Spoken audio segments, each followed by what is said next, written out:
आज हम आपको बॉलीवुड की पहली हिट हॉरर फिल्म के बारे में बताने जा रहे हैं। इस फिल्म ने बॉक्स ऑफिस पर तहलका मचा दिया था। ये फिल्म 1949 में रिलीज हुई थी। फिल्म का नाम है महल। इस फिल्म ने 3 सुपरस्टार इंडस्ट्री को दिए थे, लता मंगेशकर, मधुबाला और कमाल अमरोही। ये पहली साइकोलॉजिकल हॉरर फिल्म थी। इस फिल्म ने मधुबाला और लता मंगेशकर को रातों रात स्टार बना दिया था। फिल्म का गाना आएगा आने वाला लता ने गाया था। ये गाना उस वक्त चार्ट बस्टर पर छाया था। कमाल अमरोही की भी यह पहली डायरेक्टेड फिल्म थी और इसमें लीड हीरो थे अशोक कुमार। एक कामयाब स्टार बन जाने के बाद अशोक कुमार बॉम्बे टॉकीज स्टूडियो के मालिक बन गए थे।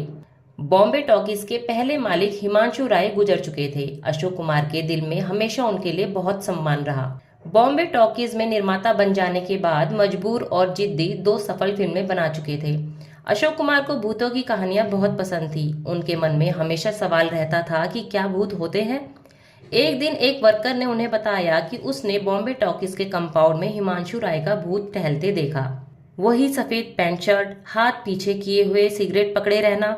अशोक कुमार ने उससे कहा, अगली बार कुछ भी ऐसा देखो तो उसी वक्त फौरन मुझे बताना। अगली रात कुछ लोग भागे भागे अशोक कुमार के पास आए और बोले, हमने अभी अभी हिमांशु राय का भूत फिर देखा। अशोक कुमार वहां पहुंचे तो वहां कुछ नहीं था। अशोक कुमार सोचने लगे कि हिमांशु को इस स्टूडियो से बहुत प्यार था, हो सकता है ये बात सच हो।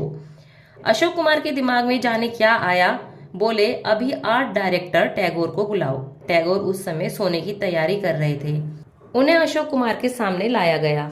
अशोक कुमार ने पूछा, तुम सिगरेट पीते हो? टैगोर बोले, हाँ। कौन सा ब्रांड पीते हो? Gold flag. हाथ में सिगरेट का पैकेट पकड़े हुए हाथ पीछे रखते हो? वो बोले, हाँ। पर आप इतनी रात को मुझसे ऐसे सवाल क्यों पूछ रहे हो? अशोक कुमार ने फिर पूछा, तुम स्टूडियो के कंपाउंड में सफेद कपड़े पहनकर घूमते हो? तो टैगोर बोला कि स्टूडियो में सारी सेटिंग देखने के लिए रात को चक्कर लगा लेता हूँ। ये सुनते ही अशोक कुमार हंसने लगे और बोले, ये टैगोर ही हिमांशु राय है। ये सुनकर सब लोग जोर जोर से हंसने लगे। लेकिन इसके 1 महीने बाद अशोक कुमार की पत्नी पुणे गई। अशोक कुमार ने सोचा, मैं भी 1-2 दिन के लिए छुट्टी मना लेता हूँ। अशोक कुमार खंडाला चले गए, जहाँ 2-3 दिन बाद उनकी पत्नी भी आने वाली थी। खंडाला में कोई बंगलो उपलब्ध नहीं था, सिर्फ एक ही बंगला उपलब्ध था, जीजी बॉय, और उसको हाउंटेड हाउस कहा जाता था। बोला जाता था उसमें भूत रहते हैं। पर अशोक कुमार इन सब बातों को नहीं मानते थे।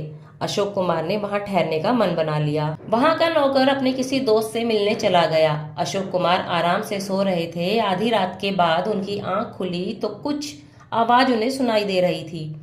अशोक कुमार आवाज की दिशा में बंगले के गेट में पहुंचे। उन्होंने देखा एक कार खड़ी है और एक महिला अपने ड्राइवर से बहस कर रही है। अशोक कुमार को देखकर उसने कहा, हमें कार के लिए पानी चाहिए था।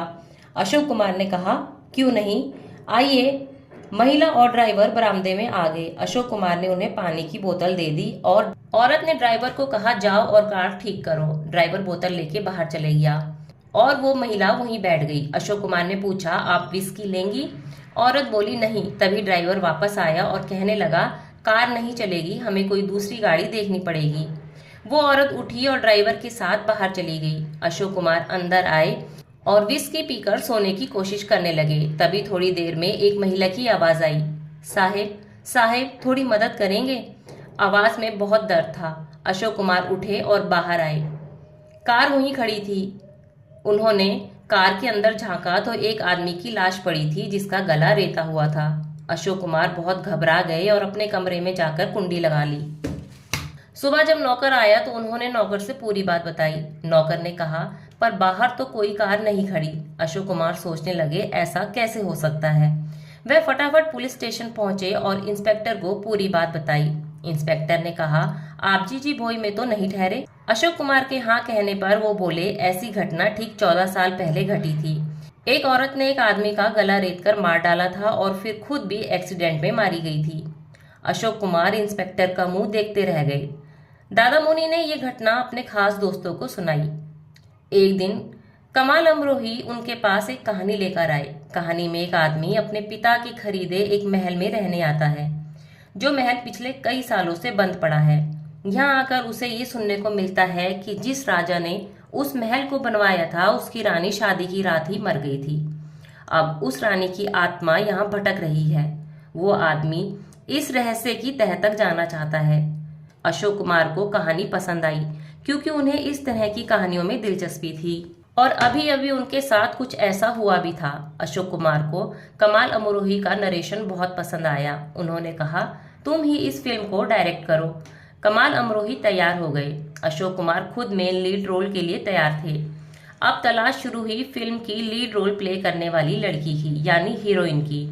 उस वक्त की सभी बड़ी हीरोइनों ने फिल्म में काम करने से इनकार कर दिया था। किसी तरह सुरैया इस फिल्म को करने के लिए तैयार हो गई थी, लेकिन उनकी नानी को फिल्म की कहानी पसंद नहीं आई, इसलिए उन्होंने मना कर दिया।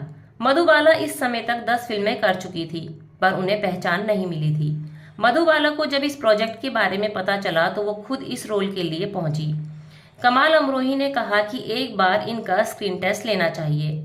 कमाल अमरोही ने अपने हिसाब से लाइट्स अरेंज की और स्क्रीन टेस्ट लिया।